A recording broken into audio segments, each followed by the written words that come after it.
ईश्वर की खोज, Gautam Buddha motivational story. Hindi नमस्ते दोस्तों। आज हम एक बार फिर आपके बीच लेकर आए हैं एक प्रेरणादायक कहानी, Gautam Buddha motivational story in Hindi, जिनको सुनकर आप कभी भी ईश्वर खोजने के लिए नहीं भटकेंगे। अगर स्टोरी आपको अच्छी लगे तो नीचे कमेंट करके जरूर बताएं। तो चलिए शुरू करते हैं आज की कहानी। उस वक्त की बात है जब भगवान बुद्ध इस धरती पर अवतरित थे। एक व्यक्ति जिसके पास धन दौलत की कोई कमी नहीं है, उसके साथ जीवन काटने वाली पत्नी और राम लक्ष्मण जैसे दो बच्चे भी हैं।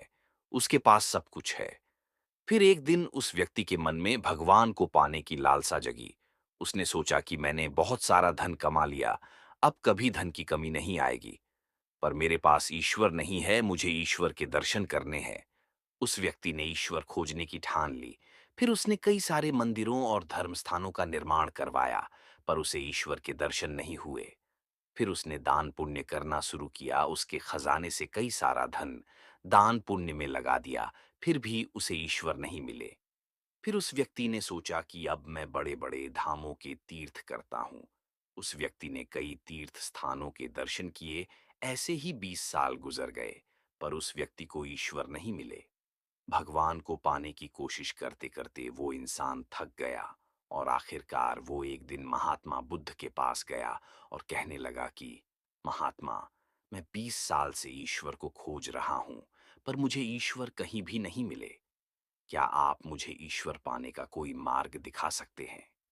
उस व्यक्ति की बातें सुनकर महात्मा बुद्ध उससे पूछने लगे कि सुनो बालक, ईश्वर खोजना कोई बड़ी बात नहीं है, वह तो बड़ी आसानी से मिल जाते हैं।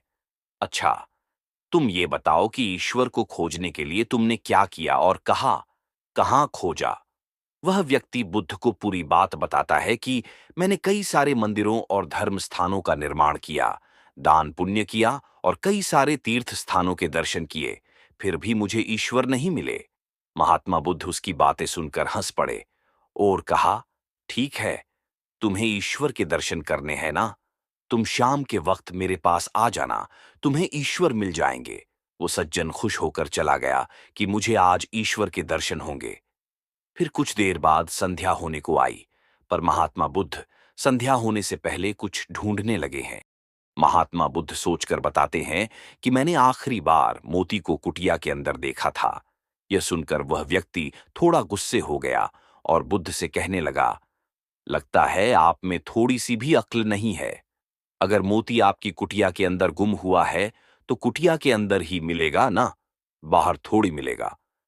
आप सब व्यर्थ में बाहर इधर उधर ढूंढ रहे हैं और मुझे भी अपने साथ ढूंढा रहे हैं। आप अपना तो समय व्यर्थ कर रहे हैं, पर दूसरों का भी समय व्यर्थ कर रहे हैं। फिर महात्मा बुद्ध उस व्यक्ति के सामने देखकर मुस्कुराने लगे। ये देखकर वह व्यक्ति बोला कि महात्मा, आप हंस रहे हैं, मुझे कुछ समझ में नहीं आया। महात्मा बुद्ध बोले, वत्स, मैं तुम्हें यहां बुलाकर यही तो समझाना चाहता था कि जिस ईश्वर को तुम 20 सालों से बिना सोचे इधर उधर ढूंढ रहे हो, उसे तुमने कभी अपने अंदर की कुटिया में खोजा ही नहीं। ईश्वर कभी खोजने से नहीं मिलते, उसके लिए तन मन पवित्र होना चाहिए, तभी ईश्वर के दर्शन होते हैं। अगर तुम ईश्वर के सच्चे दर्शन करना चाहते हो तो इधर उधर भटकना छोड़कर अपने अंतरात्मा में ध्यान लगाओ। ईश्वर तुम्हें वहीं मिलेंगे। अपने अंदर के ईश्वर को तुम देख लोगे तो हर जगह, हर इंसान में तुम्हें बस ईश्वर ही दिखाई देंगे। महात्मा बुद्ध की अमृत भरी वाणी सुनकर उस व्यक्ति अपनी गलती का एहसास हुआ और बुद्ध के चरणों में गिर पड़ा और माफी मांगते हुए कहा कि मैं व्यर्थ में ही इधर उधर भटक रहा था। वास्तव में तो ईश्वर हमारे अंदर ही होते हैं।